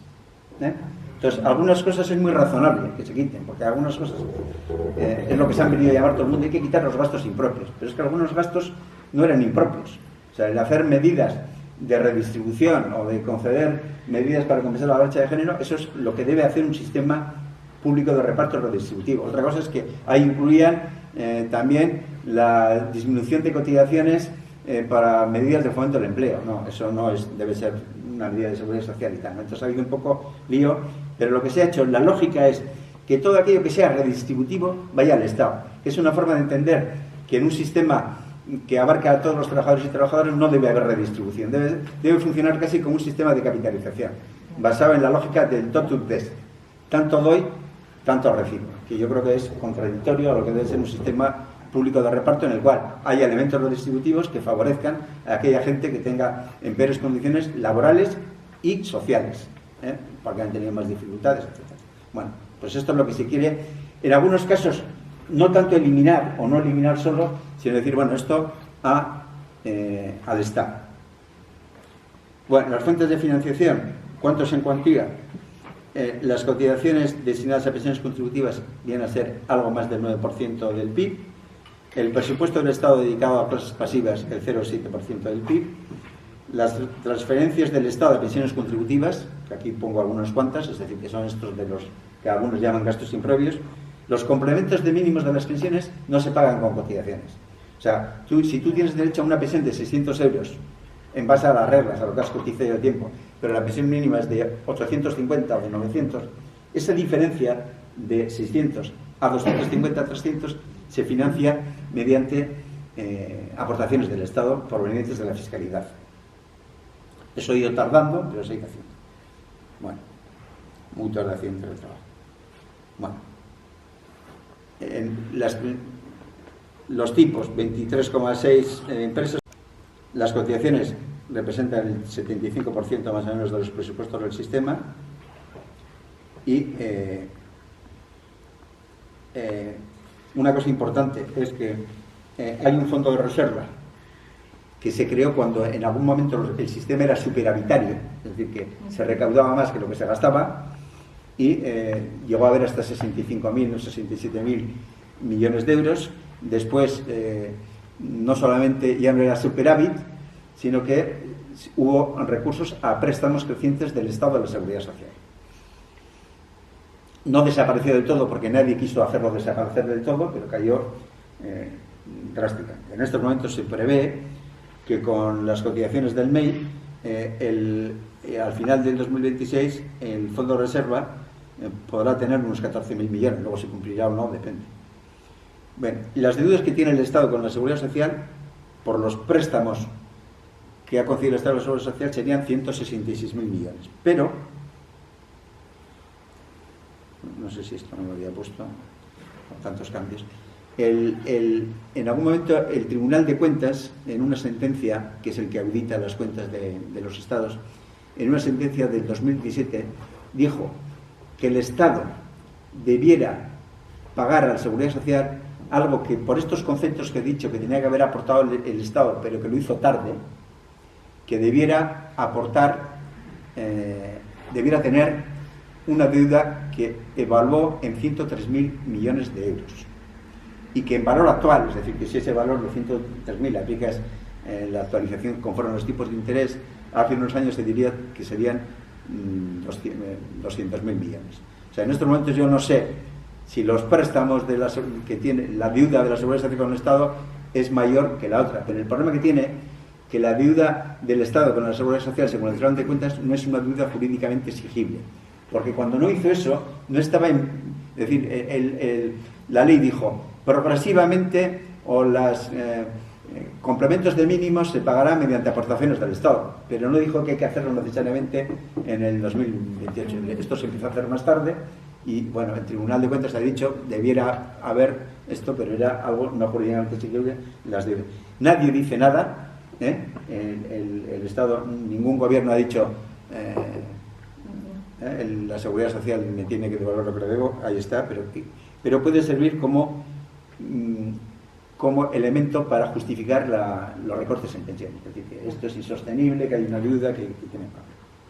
Bueno, esto es un gráfico de lo que representa en porcentaje del PIB en diferentes Estados miembros las cotizaciones sociales. Lo digo esto porque normalmente la patronal española siempre dice que las cotizaciones en Estados Unidos son las más elevadas de Europa y del mundo, igual dice también, porque efectivamente en tipos de cotización 23,6 y 4,7, siendo el 23,6 lo que tienen que pagar las empresas, efectivamente es alto, más comparado que otras, que Alemania, porque, por ejemplo, que yo creo que son el 10,10 y tal. ¿Qué pasa? Que son cotizaciones sobre salarios. En la medida que los salarios son netamente más bajos, el coste, que ahora veremos, no es tan alto como dicen. Los tipos sí, pero el coste, lo que representa el coste laboral, no.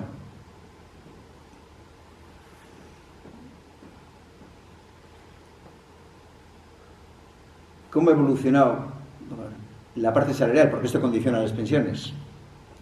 Las rentas de trabajo en Euskal Herria, según la Fundación Robles Aránguiz de ELA, han bajado entre 2028 y 2024 el 1,7%, lo cual significa aproximadamente 1.940 millones de euros menos. Es decir, que si se hubieran tenido la aportación, la participación que tenían en el 2008, en estos momentos las rentas de trabajo hubieran supuesto 1.940 millones más. Y el excedente bruto de explotación ha subido del 41,9 al 42,8. Lo que es importante es ver, decía antes, no los tipos de cotización, sino el coste de esas cotizaciones. Eso es lo que viene, otros costes, que hay algunos más que son cotizaciones sociales, pero son básicamente la parte del 95% o más de esos otros costes son las cotizaciones a la Seguridad Social. Entonces aquí tenemos por una parte salarios y por otra parte otros costes, que mayoritariamente cotizaciones sociales. Y aquí podemos ver que la Unión Europea, estos en porcentajes del PIB, esos costes los costes laborales son el 33,5%, en Alemania el 43,4%, en el Estado español el 25,6%, en la CAV el 30,71% y de los cuales en otros costes en el Estado español, si vemos, es el 6,7%, que es inferior incluso en Alemania. Es decir, los tipos pueden ser más altos, pero el porcentaje del PIB representan menos que en Alemania. ¿Por qué? Porque en Alemania los salarios son mucho más altos. No solamente los salarios son más bajos, sino también esos otros costes, que son básicamente las cotizaciones de la Seguridad Social, son más bajos porque han sido los tipos más altos estos, ¿no? Y bueno, ya por no hablar de otros. Esto ya lo he dicho. El aumento del gasto en pensiones como resultado de los recortes podemos ver cómo evolucionando. En pensiones no contributivas el 0,73%, en pensiones contributivas de la Seguridad Social el 10,79%, falta las de clases pasivas, que son también contributivas pero son de fuera de la Seguridad Social, que están, creo recordar, el 1,39%. No lo he puesto porque no. Bueno, esto lo voy a pasar y voy a la capitalización rápidamente, que era el tema que discutimos el otro día con Chema. o que hablamos, en la Comunidad Autónoma Vasca, que ahí voy a hablar de la Comunidad Autónoma Vasca porque en Navarra no tengo información, son mayoritariamente entidades de previsión social voluntaria. En el Estado español son mayoritariamente planes de pensiones, aquí son EPSV, que tienen una regulación específica, que son pensiones basadas en capitalización por cotizaciones definidas y pueden ser de empleo o individuales, que son normalmente las que gestiona la banca. Las de empleo suelen ser producto de la negociación colectiva, que están mayoritariamente extendidas en el sector público, básicamente en el Carquidecha y en Icharri, unos ayuntamientos y diputaciones y otros en el gobierno vasco, universidad, etcétera, y en el sector privado mayoritariamente están extendidos sobre todo en Guipúzcoa, a través de Geroa, que están todos los sectores, pero con aportaciones muy bajas. Las EPSV son el 92% de las aportaciones. Su patrimonio era en el 2025 32.000 millones, el récord, y representan el 33% del PIB, del PIB de un año, y es la participación más alta de pensiones privadas en el Estado español. El porcentaje de trabajadores o trabajadoras de PSU de empleo sobre población ocupada, el 25% en total, el 43% en Álava, en Guipúzcoa, el 19% en Álava y el 15% en Vizcaya. Como he dicho antes, concentración en el sector público, con parcial excepción en Guipúzcoa con Geroa, pero en Geroa también con diferencias muy importantes entre lo que cotizan en la hostelería o el comercio que lo que cotizan en el metal. Bien, el plan de... ahora, el gobierno vasco pretende aumentar el porcentaje de la población cubierta, y una cosa de la que comentó algo de pasada Chema el otro día, y es lo que se llama la Alianza Financiera Vasca, que es constituida por el gobierno vasco con una serie de entidades y que tiene por objetivo el que una parte de fondos diversos y de entidades de la banca y también de las EPSV se destinen a proyectos, lo que llamarían es proyectos del país, de inversión industrial en aquellos sectores en los cuales sea importante porque sean innovadores, porque tengan... Bueno. Entonces, el problema, ¿qué futuro va a tener esto? Pues yo creo que complicado, porque en las pensiones privadas se juega siempre el equilibrio entre el interés de las personas partícipes que interesan que tengan mayor rentabilidad, la seguridad de las inversiones, que son cuanto más den más rentabilidad pueden ser más inseguras, pueden estar más afectadas por las crisis sistémicas como la que vamos a tener, como la que estamos a tener ahora, pero que ha habido también los del 2008, en fin, las de la pandemia, etcétera, etcétera, y que dan lugar que hacen que las prestaciones sean inseguras. Y cuanto más rentabilidad hayan dado en el pasado, pueden ser más seguras porque son las que caigan más. Y cuando algunas, si no se accede a la pensión cuando se recuperen, si se recuperan, pues no pasará nada. Pero el que accede a la pensión cuando se está en lo abajo de la ola, la pérdida es para siempre. Y eso ha pasado y puede seguir pasando, ¿no? Entonces, bueno, yo creo que va a ser difícil, además, que las entidades, que las organizaciones sindicales, yo lo he podido ver en el pasado, que se han preocupado, no voy a poner nombres, más por la rentabilidad que por las características ecológico-sociales o ecosociales de las inversiones.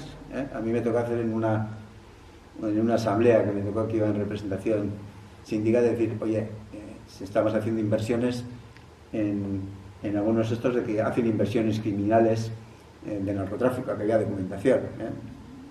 Eso no lo pone, pero como aparecen en informes, silencio clamoroso, y eso decía, esto va en contra de lo que dice el reglamento.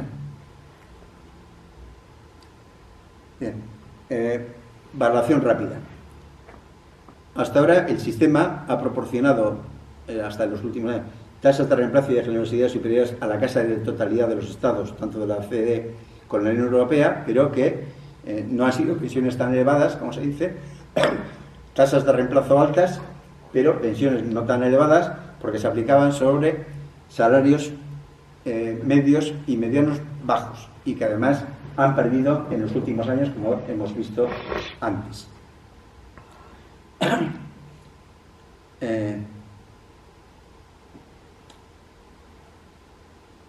Y los bajos salarios no se deben tanto a los costes de las cotizaciones sociales, que es como le dicen el argumento de que las pensiones afectan a los salarios, que no se deben, como hemos visto en esa transparencia, el coste medido en PIB de las cotizaciones sociales es bastante más bajo que en la Unión Europea, sino que se debe a eso que se ha señalado también, al incremento del excedente bruto de explotación, es decir, de los beneficios empresariales, que por cierto en el año 2025 han sido de 71.000 millones de euros, y en el 2024 una cifra parecida, es decir, cifras también elevadísimas. Un salario mínimo propio, es decir, de cuantía más elevada, al aumentar las bases de cotización daría lugar a un aumento progresivo de las pensiones más bajas, pero progresivo, porque no te basta, si una pensión se calcula sobre 25 años, va a tener un efecto limitado, va a ir aumentando poco a poco, no un aumento de golpe de 300 euros en la base de cotización no da lugar a un aumento de 300 euros en la pensión, porque se va a calcular sobre un periodo más amplio. También tener en cuenta otro elemento muy importante sobre la temporalidad y la parcialidad de las contrataciones, que afectan especialmente a una parte significativa de las mujeres y que han limitado tanto el acceso como la cuantía de las pensiones. Al acceso, porque no han llegado en muchos casos a llegar a cotizar el periodo necesario de 15 años para acceder a la pensión de jubilación, que es de los más altos de la Unión Europea, y porque en el pasado los trabajos a tiempo parcial influían doblemente. Influían en que se computaban menos tiempo cotizado si trabajabas a mitad de jornada, y que además, lógicamente, si trabajabas a mitad de jornada cobrabas menos, influía en base más bajo. Esto, en algún momento, el Tribunal de Justicia de la Unión Europea dijo que eso era una doble penalización. Eso se ha corregido, pero sigue existiendo la penalización de menores salarios, y además también porque está mostrado que no son solamente menos salarios por trabajar menos, sino que el salario hora en los trabajos a tiempo parcial suele ser más bajo que el trabajo a tiempo completo. También a tomar en cuenta que para las generaciones en activo el precio de la vivienda va a condicionar el poder adquisitivo de salarios y pensiones. Las generaciones actuales de pensionistas son mayoritariamente gente que ha adquirido su vivienda en un contexto de vivienda barata, pero que ahora ya a la gente que está en activo ahora va a tener dificultad. El que no herede de su padre o de su madre, que también va a ser más complicado en la medida que algunos y algunas por lo menos viven durante más tiempo, y por lo tanto va a ser más complicado, ¿no? También todavía la brecha de género, como decía, se sigue manteniendo elevada, y algunas medidas legales recientes han frenado la reducción de la brecha de género en pensiones. Por ejemplo, el aumento de la edad de jubilación a los 67 años penaliza a quien tenía menos tiempo cotizado anteriormente y lo obliga a mantenerse más tiempo en activo. El acceso a la pensión para tener a la pensión completa, que antes era de 35, ahora es de 37, pues también dificulta, porque va a reducir la pensión para quien tenga menos tiempo cotizado. La irretroactividad de algunas normas. Cuando el gobierno ha aplicado ha arreglado algún desaguisado del PP, lo ha hecho, pero no lo ha aplicado retroactivamente. Por ejemplo, la brecha el subsidio de prejubilación, que permitía mantener cotizaciones desde que se dejaba de trabajar, que podía ser a los 56 años hasta los 65, durante un tiempo en la práctica quedó suspendido por una medida del gobierno Rajoy. Se recupera después, pero la gente que se quedó durante 5 o 6 años sin cotizar, pues ha podido perder años que le han podido, en algunos casos, que le han impedido hacer la jubilación, o en otros le reducen la cuantía. Para el complemento de brecha de género, del que todo el mundo ha oído hablar, pasa que esto ha dado muchísimas vueltas. Luego, si alguien me hace una pregunta, lo comentaré, pero excluye a aquella gente que se haya accedido a la pensión antes del 2016, cuando esas generaciones son aquellas que para las que estaba más justificada que hubiera un complemento de cuantía de la brecha de género, porque es aquella gente que estuvo más excluida del mercado de trabajo, que fue expulsada del mercado de trabajo porque no pudo trabajar, porque tuvo que dedicarse a cuidado de personas dependientes, cuando no había ni guarderías, ni residencias, etcétera, etcétera, y se ha puesto solamente desde 2016, que son las generaciones que, aunque de forma todavía más restrictiva que los hombres, tienen menos peso de este tipo de actividades, ¿no? Entonces, esas son las cosas que y amenazas de futuro y propuestas, pues que haría falta aumentar el gasto de pensiones para llegar por lo menos hasta el salario mínimo neto, la reducción de la edad de jubilación, jubilaciones anticipadas sin penalización, por lo menos para los trabajos penosos, insalubres, o por los ceses forzosos, no tanto o menos para los ceses voluntarios, pero sí para los ceses, para los voluntarios, puede ser reducción de las penalizaciones, que son muy altas, y hasta que no haya un sistema propio de seguridad social, un sistema vasco, que eso sí, con salarios, hay un margen a través de la negociación colectiva para mejorar esto. Para pensiones escaso, porque la competencia estatal es mucho mayor. La competencia de legislación básica es competencia exclusiva del Estado, y la legislación básica incluye cuáles son las bases y tipos de cotización y cuáles son las pensiones, las reglas de cálculo, en fin, lo fundamental es competencia exclusiva del Estado. Entonces, hasta que no haya un sistema propio, te digo esto porque a veces, y yo creo que hay el movimiento, la mayoría sindical vasca no reacciona adecuadamente en este tema, el movimiento sindical pensionista sí, pero hay temas que no es del movimiento sindical, perdón, que no es del movimiento pensionistas, debe ser del movimiento sindical. Por ejemplo, el tema de las edades de jubilación debe afectar, o las pensiones nuevas tienen que afectar sobre todo a la gente que está en activo. Y para ello, en estos momentos, no vale con reclamar un sistema propio, está bien, un sistema propio no va a llegar para mañana, ni para pasar mañana, y hay urgencia, sin embargo, en algunas reivindicaciones. Hay que luchar por conquistas al actual sistema estatal de pensiones, porque es el único que proporciona pensiones.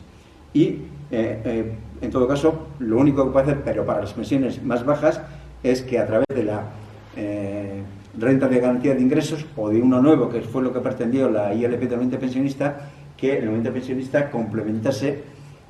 que el gobierno vasco, a cargo de sus ingresos, complementase las pensiones más bajas hasta el salario mínimo interprofesional.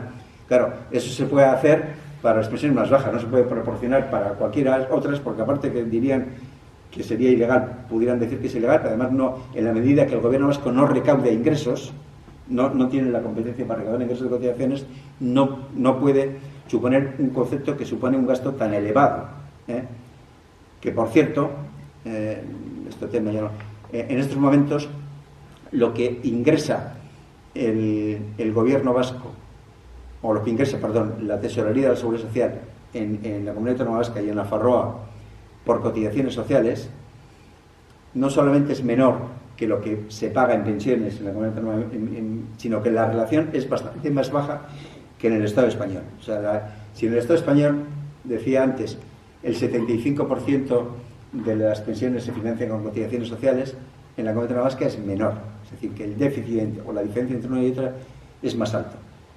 ¿Por qué? Pues nadie ha hecho un estudio que yo sepa convincente de eso, pues quizás porque tenemos una esperanza de vida algo mayor que la media estatal, porque hay más, en proporción a las pensiones hay más pensiones elevadas, no lo sé, pero en todo caso lo que sí es cierto es que hay más déficit que lo que hay en el Estado español, con lo cual un sistema propio no sería porque sea un buen negocio, sino que sería para proporcionar un sistema mejor, no que contemplase más las necesidades sociales para la gente que en estos momentos el sistema no realiza adecuadamente. Y también no solamente es aumentar el gasto en pensiones, sino también aumentar el gasto en otro tipo de prestaciones sociales que cada vez son más importantes para el conjunto de la población, pero especialmente la población de mayor edad.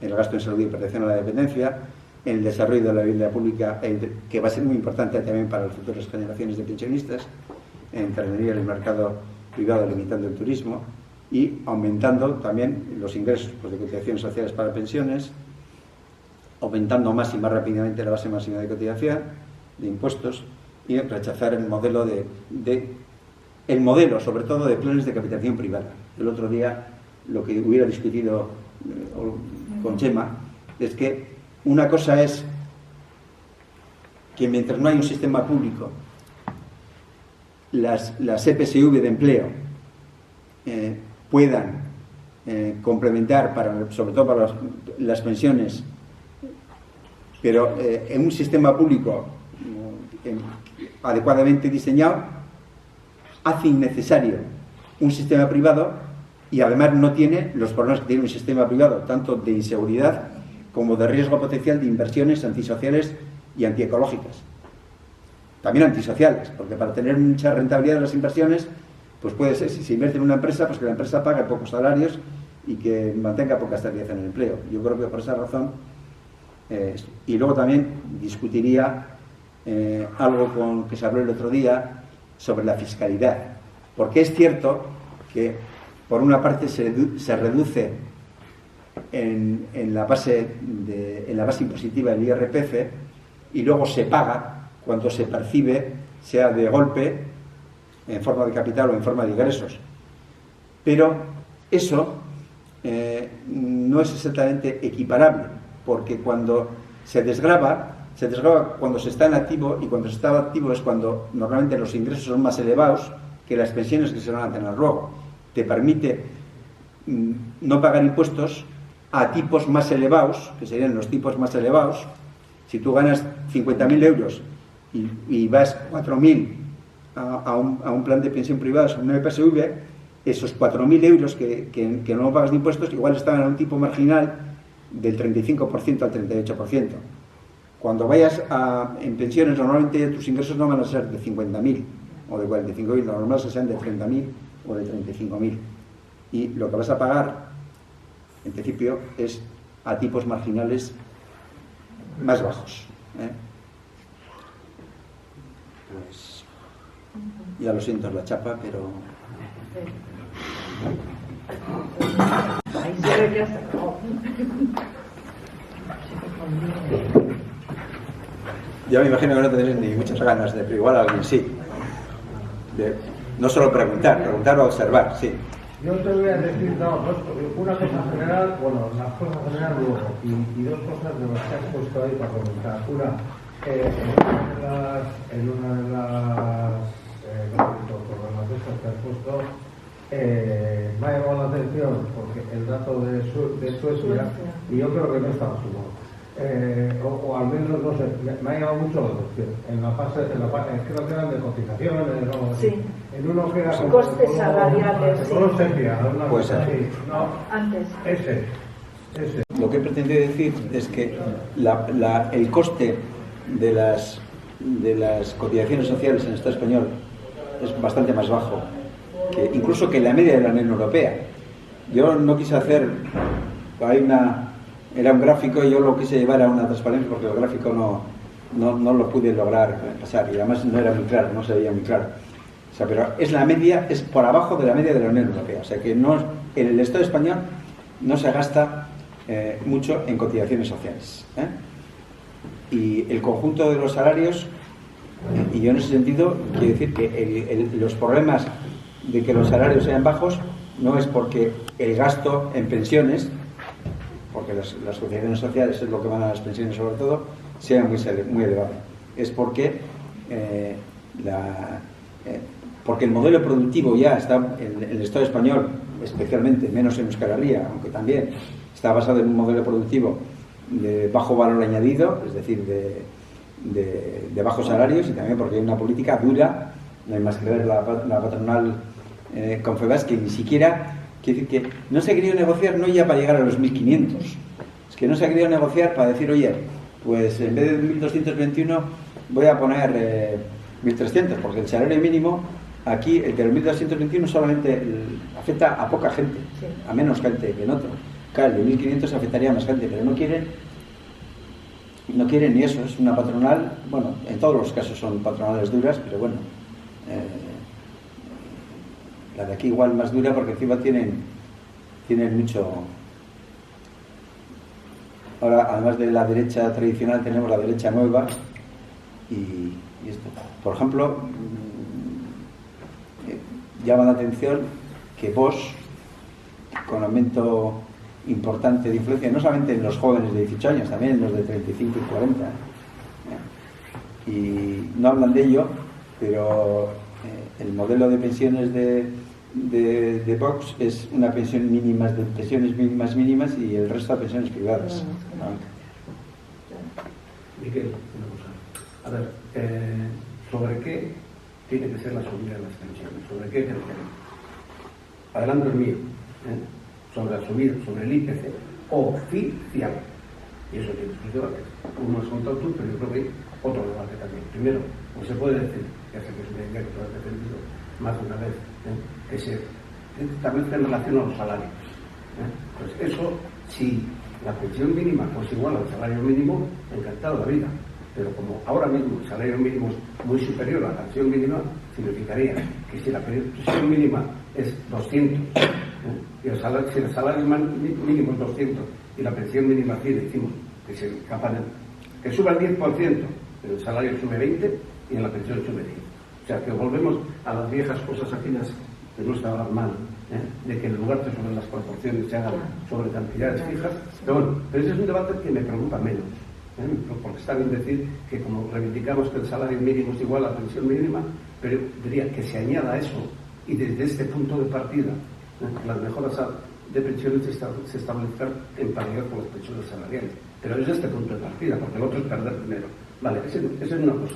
En cambio, me preocupa mucho una cosa que has dicho muy de pasadita, que se está abriendo un debate, y ese debate lo ha hecho público ya una parte del movimiento de pensionistas que dice que hay que hacerlo en relación al IPC real. Pues eso el IPC real es una chorrada. Con todo, primero el IPC real sobre qué se establece, quién es, entre qué sectores, por no sé cuántos, etcétera. En eso se va a meter el movimiento de pensionistas a discutir. Está muy bien que el movimiento de pensionistas discuta si el coste de la compra de un piso en alquiler tiene que formar parte de lo que entra en el IPC, o si ahora, como va a subir la gasolina y todo eso, pues vamos a dar mucho más peso en el IPC a esa cosa que está jodiendo todo el ecosocial. Pero si se quiere dar, también que se discuta. Eso está bien, la discusión sobre qué debe entrar. Pero lo otro, Miquel, yo no sé cómo se puede evitar, y a mi entender, ese debate se debe parar. Está muy mal que el movimiento de pensionistas saque ahora en lugar de algo que todo el mundo entiende. El IPC ha subido 2,7, 3,8, que me suena eso. Mientras que el otro es un lío de la de Dios. Entonces, bueno, yo creo que a veces por ser más papistas que el Papa y por hacer cosas de estas entra mal. Sí, es que no, hay todo un sentido cuando hubo el cambio del anterior método IPC al nuevo método IPC y hubo una inflación muy...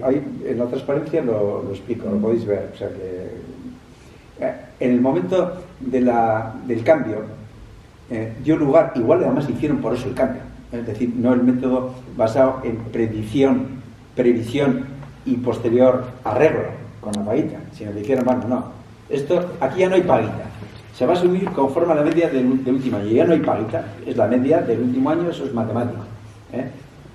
Entonces, igual pudieron hacerlo efectivamente porque cuando había habido una inflación o había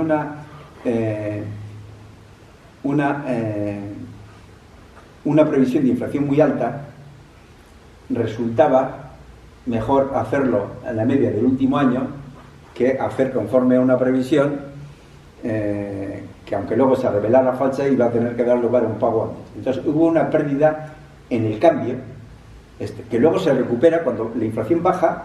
La previsión de la media de interanual puede ser mejor que la previsión de la inflación, pero bueno, esto alguna gente me dice que querían las dos cosas. Yo digo, claro, eso de la media interanual, pero si me sale que me pagan, digo, bueno, yo esto creo que tiene poco fundamento. Tú puedes reclamar, y yo estaría por ello, que la revalorización se haga conforme a la evolución de los salarios. Luego el arreglo, el que la pensión mínima sea igual al salario mínimo es otra cosa, eso es de entrada, eso no es de revalorización. Y yo decía, en vez de conforme al IPC, que se revalorice conforme a los salarios, por razones políticas y por razones también prácticas. Políticas, porque si queremos hacer batalla conjunta entre pensionistas y con los salariados, lo mejor es que la revalorización sea conforme a la media de los salarios. Y así todos nos pelearemos porque la revalorización de los salarios y las pensiones sea más elevada. y también práctico porque en el pasado, no en los últimos años, sino en las últimas décadas, los salarios han subido algo más que el poder adquisitivo, a pesar de que en el periodo neoliberal ha habido una caída de la parte salarial, pero ha subido algo más que el IPC en la generalidad de los países europeos. En estos momentos aquí ya está, en el 2024, 2025 y 2026, después del 2024 no estoy seguro, pero el 2025 y 2026, los salarios que se están negociando en los convenios colectivos están haciendo en cifras superiores de la inflación. O sea, van a subir más los salarios de media hora que las pensiones. Claro, alguien puede decir, bueno, una cosa y la otra. Claro, lo que pasa es que eso ya no. Eso de decir que quiero una cosa, si es más alta que la otra, no. Tiene que ser una cosa o la otra.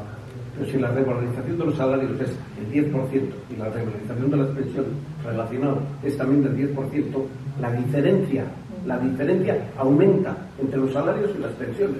Mientras que la regularización, ¿por qué? Porque los salarios son mucho más altos que las pensiones. Entonces, aumenta, pues no, es una mala pero idea. Mira, una mala idea.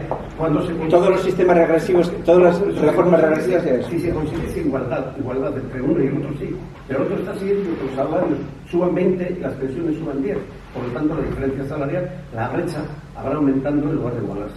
Ese es el problema. O sea que yo ahora mismo, aparte de que la única cosa por la que se puede decir automático, de hecho, pero el IPC también aumenta la diferencia. Es diferente el IPC, el 5% sobre 1000 es 50 y sobre 2000 esto. O sea, lo que haga subida lineal, cualquier sea una cosa u otra, aumenta la diferencia. Pero bueno, aumenta si tú mantienes la proporción. El problema que ahora tenemos es que la distancia entre, es decir, alguien, por ejemplo, cuando se jubila, cobra el 80% de su salario. Bien, ha habido estudios que al cabo de 15 años, comparado con una categoría equivalente, ya no cobra el 80% del salario, cobra bastante menos. ¿Por qué? Porque ha subido más el salario que la pensión. Ha aumentado la diferencia. Yo por eso creo que es bueno para las pensiones también que aumente conforme a los salarios. Ahora, que todo tiene el problema, sí. Ya, ¿Cómo se arregla en parte? Pues haciendo un aumento más importante de las pensiones mínimas. Eso es. Y por otra parte, tope de las pensiones máximas. Los efectos redistributivos hay por lo menos. Hombre, no tienes como en algunos. En el modelo teórico, podrías decir, bueno, voy a aplicar una tasa de reemplazo más alta para las pensiones más altas o para los salarios más altos. Pero eso es muy complicado. El papel lo aguanta todo. Pero ¿cómo haces en reglas hacer que las tasas de reemplazo, que es el resultado de una serie de fórmulas y de salarios y de tal lado, sean tal, ¿no? Yo creo que el sistema estatal... Bueno, para mí es un debate menor. El debate importante, de verdad, es lo del salario oficial y lo del salario real. Lo del IPC oficial y el real. Porque eso sí que me parece meternos en una berenjenada tonta. Bueno, pues... esta cosa... Gracias. Vale, pues gracias.